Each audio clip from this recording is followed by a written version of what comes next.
kilong kami ke armen. Menteri Ketnat Yadari Rajnath Singh mentagasni ulah Kaweh Lama ya ke Battlefield Surveillance System Sanjay New Delhi. Kini kompet ngor kan penyar ya ke jingkut jing subah Hamadan Thma, baik penwandur ya ke Madan Thma hadian habut. Dah ke jingbu ya ke sensor berminta, baik ke jingpet banyak bertemai. Ya kini on penrung hakatnat sipai rengkau haka lai benta, ya ke ba on sedang nadu ubnai lebih mentau senam.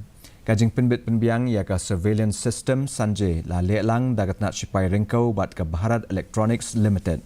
Ka battlefield surveillance system Sanjay kan kring ia ki pat ba kamtam ha kajing ya periat ha ka sengi rakhe ia ke republic dia halor ka Katavya Path. Sanjay is being inducted into the Indian Army in the year 2025.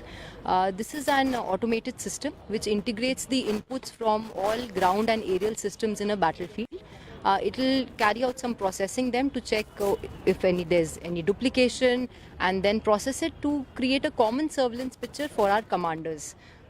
That is what the system does. This is jointly developed by the Indian Army and Bharat Electronics Limited. It is an indigenous system and is 80% indigenous.